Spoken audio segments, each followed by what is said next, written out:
ശരിക്കും ജർമ്മനിയിലെ നേഴ്സസിന് ഇത്രയധികം വാക്കൻസീസ് ഉണ്ടോ?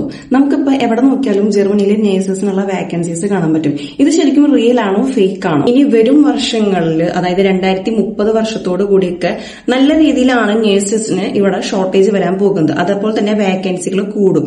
ഇത് ഞാൻ പറഞ്ഞതല്ല, ഇവിടുത്തെ ഗവൺമെന്റ് തന്നെ പറഞ്ഞ കാര്യമാണ്. ഈ എന്തുകൊണ്ടാണ് ജർമ്മനി എന്ന ഈ രാജ്യത്ത് ഇത്രയധികം നേഴ്സുമാർക്ക് വാക്കൻസികൾ വരണേ എന്നുള്ളതിന്റെ കാരണം നോക്കിയാലോ? പല കാരണങ്ങളുണ്ട്. അതിൽ ഒന്നാമത്തെ കാരണം എന്ന് വെച്ചിട്ടുണ്ടെങ്കിൽ, നമ്മുടെ നാട്ടില് നമുക്ക് ഹോസ്പിറ്റൽസ് ആണ് അധികം ഉള്ളത്.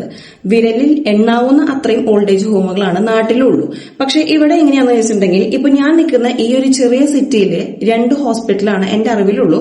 ഒരെണ്ണം പ്രൈവറ്റും ഒരെണ്ണം ഗവൺമെന്റും.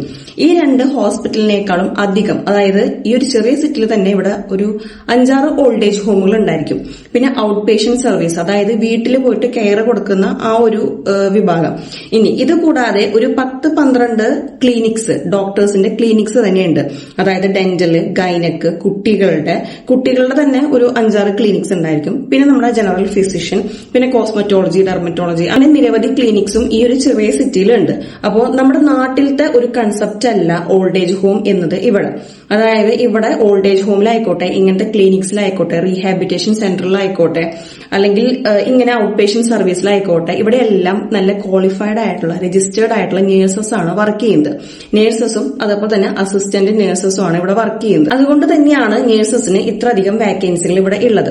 ഇനി രണ്ടാമത്തെ ഒരു കാരണം എന്ന് വെച്ചിട്ടുണ്ടെങ്കിൽ, ഇവിടെ കൂടുതലും പ്രായമായ ആൾക്കാരാണ് ഉള്ളത്. ഒരു ടൈം എത്തുമ്പോൾ ഈ പ്രായമായിട്ടുള്ള വർക്ക് ചെയ്യുന്ന നേഴ്സസ് എല്ലാവരും റിട്ടയർ ആവാണ് ചെയ്യുന്നത്. അങ്ങനെ റിട്ടയർ ആയി പോകുന്നതോടുകൂടി നല്ല രീതിക്ക് ഇവിടെ നേഴ്സസിന് ഷോർട്ടേജ് വരുന്നുണ്ട്. അതേപോലെ തന്നെ യങ്സ്റ്റേഴ്സ് ആയിട്ടുള്ളവര്, ഈ ജർമ്മൻസ് ഇവിടെ ഈ ഒരു ഫീൽഡിലോട്ട് വരുന്നത് കുറവാണ്.